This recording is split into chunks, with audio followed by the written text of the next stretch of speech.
Hey, hope you're all well. This is a bit of a different video than I'd normally do, and I'm out on a walk, and I want to talk about some mindset stuff which has really helped me over the last few years, and maybe some of it may be useful, maybe not, probably a bit waffly in places, but bear with me. I've got some ideas about the concepts of flow and expectation when it comes to guitar performance, I guess life as well, so let's see where we get. Now, perhaps you've had that experience of life or playing music where suddenly everything just seems to happen perfectly, and it feels like everything's just effortless, like you're watching your body do it and the sound's just coming out, and it's, there's this flow, as people will call it.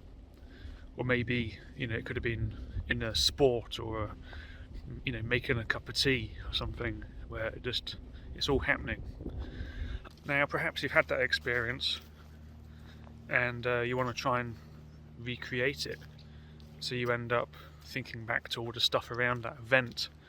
You maybe had a certain brand of coffee, or you remember sleeping a certain way, or you used a certain brand of guitar string or guitar pedal or setting, or you warmed up with a particular exercise, or just something about that day was different, and you try and replicate it, and then we get disappointed. And this comes from a fundamental misunderstanding of how the flow state itself and how our bodies actually work in terms of memorization and playing, and also how our expectations and how our thoughts completely create the reality that we live in. And this directly applies to life, but also, this is a guitar channel, directly to guitar playing.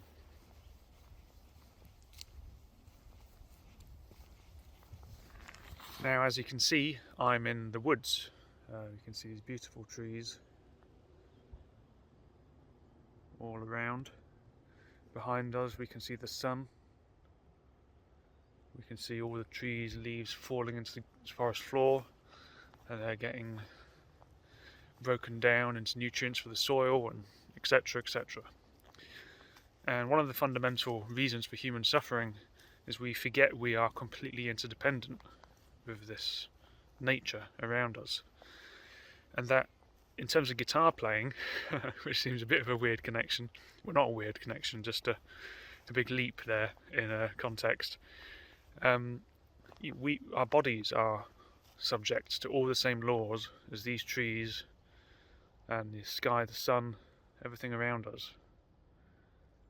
Now, when we're playing and practicing, we forget that we're programming an organic human body. This is future Sam coming in to interject on that point about the body. And I think a lot of depression in musicians and expectation comes from thinking that they really are who we think we are, and really thinking we can control things. So in those moments in practice, kindness is what we need, to understand that we're nurturing a body, and it's learning, it's doing its best to learn all these crazy licks, so you've got to be careful. We've got to be careful how we expect on our bodies. We just do the practice and let it develop. That's why having a good kind of mindset about practice, developing a routine, choosing the things that are important to us, and simplifying this complex information into bite-sized chunks allows our body to learn. One of my favourite Buddhist teachers, Ajahn Sumedho, talks about treating your body like a beloved pet. You wouldn't feed beef burgers to your pet and expect it to do lots of things. It needs firm discipline and love and respect. So the discipline, the regularity of turning up, and the respect and love which allows the animal to feel comfortable, and you're doing what's best for it. And it's the same with the body when we're learning guitar. And our mind state, if we treat it like got to get it done, force it through, you're gonna learn that. You're gonna learn that as tension in your playing. And that's why a lot of people burn out. Their body is tense, their expectations are unrealistic, and they end up burning out. And some people even take their lives, which is really sad, because music is just should be a fun expression of being alive. However, we turn it, like most things that are pleasurable, into a cause for suffering. But that's a completely different video. but actually our body learns whatever we tell it, and it learns stuff subconsciously, and it has its own time. These trees, they didn't grow because someone was shouting at them to grow. They just go by the law of nature, and our body is no exception. So when we're practicing, we are delicately programming in information, scales, licks, chords, songs, repertoire. We're building all these connections here and there, and that is what comes out in the flow state. Now the flow state is always there. We're always in flow state. We don't actually have to do anything to get to it, but we think it's something to get. We think it's something that we have to jump out and attain, rather than actually get out the way. Now where I'm going with this is, wherever our attention is, that creates the reality of the moment. So if we are in a car, we probably experience this if you drive, and you get lost in thought, and then you think, wow, 10 miles have just passed. So obviously our attention and our reality was in our thoughts. It wasn't with the actual driving. However, another thing there, which is slightly related, is the body was doing the actual driving. But it's also kind of scary that our whole reality in that moment was completely absorbed into thought. So thought is an incredibly creative and also destructive power for how we view the world. So you're going down the road, 10 miles are gone, and oh, there we are again. So when we are playing and we're trying to recreate a mind state as we're playing, we end up actually hijacking the reality of that moment. And because of that, we actually completely lock off all the potentials of that unique moment. Every moment is completely new, and every moment is always happening now. So as soon as you start thinking, right, I've got to get this thing done, I'm about to do this solo, I'm about to do this, try and recreate this. Okay, what does Steve Vai think of this? How would Tom Quayle approach this? All of that completely hijacks the potential that you have in that moment of just being and being in your flow state. Now, if you've practiced properly with this mind state of letting go and just doing the practice, programming the body and being patient, then the flow state is more likely to happen, theoretically. So what we do is we go with the flow, then we let go of the flow, then we let go of letting go. And in that space of letting go and letting go, it's kind of impossible. The mind goes, what? And then there's silence, and then you're actually just being. There's a difference between talking about something and actually experiencing it. As soon as we turn anything to words, you miss out on the actual fundamental. There's a great philosopher, Krishnamurti, who talks about, as soon as you tell a child what a bird is, they will never see the bird again, because they turn the bird into a concept. I don't know much about trees, but I love them. If you look at all these trees, if I knew all the names of them, it could be very easy to be a great connoisseur of trees and know all the names and everything. However, you don't actually see the uniqueness of that tree in that moment. So you don't see it for what it is. There's no tree. It's just a sort of conglomerate of things and of elements that have come together to make a tree, which is completely interdependent with everything else around it. So, in the same with our guitar playing, if we don't listen carefully, if we don't open to the moment, then we miss out on the potential for a unique moment of creativity and flow. So you might be listening and thinking, this sounds all very faffy, hippie, mumbo jumbo, wishy-washy, whatever the opinions might be. Or some of you might be listening and going, wow, this is okay, yeah, I'm on board with this. And both responses are valid. It's your life. But I'd say if you want to put this into application, it's very practical. Just listen. Listening is what is happening all the time. It's not listening just in terms of hearing. Your body hears and sees and feels without you having to do anything about it. There's no you doing any of it. The thought of you is based upon your conditions growing up. You were born as an organic lump of humanness, and then your parents and your society and your culture dictate who you become. Language becomes what our ideas about things become our reality. But meanwhile, it's all just being known by consciousness. And the same with our guitar playing. If you learn a Steve Vai lick, or you're obsessed with Paul Gilbert like I am, you end up sort of taking as influences, and the conglomerate of them becomes me, Sam, the guitar player, in that moment, or whatever you want to think of.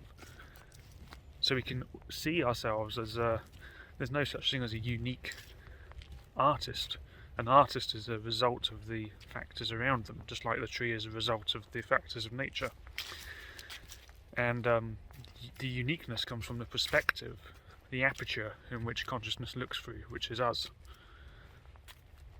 So I do realise I kind of went off on a tangent there. I was meant to be talking about the practicalities. And practicalities are is when you're playing guitar, when you're practicing, listen. It's so easy to sit there thinking about what you're practicing, and sometimes that's useful. Thought is good. It's a secretary, but it's definitely not the manager. You got to actually listen to what's going on, as if someone else was listening. And this way you get attuned to the quality and the feel of how it is to play. A lot of technique is taught, and lots of great videos and people talking about how exactly to play something, pick slanting and fingertip angle and hammer-ons from nowhere and all this stuff.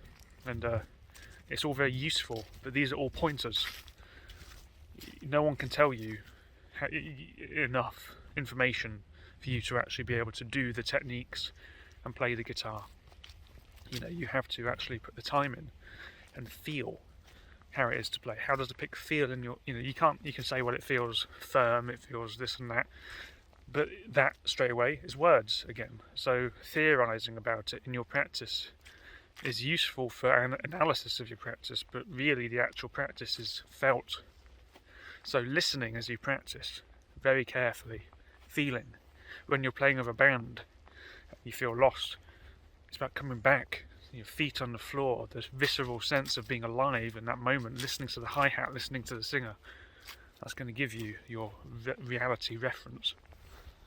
Now, some of you might be listening as well and thinking, well, this is all wonderful philosophy and all that stuff, and it all sounds like idealism and all that, but that's because you're relating to it in terms of an idea, not an actual felt sense of actually doing it. You probably experienced flow state. You've probably experienced moments of like, wow, why are we here? How did this occur? So you know it, and it's about applying it. And there's lots of ways of applying it. By listening, by practicing, by trying to just suspend opinion, going into not knowing as you do things, opening up to the potential of the moment. Your attention creates your reality, and you can check that out at any moment. Perspective is quite an important aspect of our lives. It proves that a lot of what our experience, everything we experience, is in our mind. If I've got a snotty nose and I go and meet somebody, I'm going to be thinking about my nose, and my whole reality will be based around this kind of sense of, oh, what have they noticed my nose? But in their reality, they've got their reality, their perspective, bigger things going on in their minds. So perspective and how we approach that perspective is going to definitely shape our reality. So my mind creates the world. My mind knows the world. Consciousness knows the world.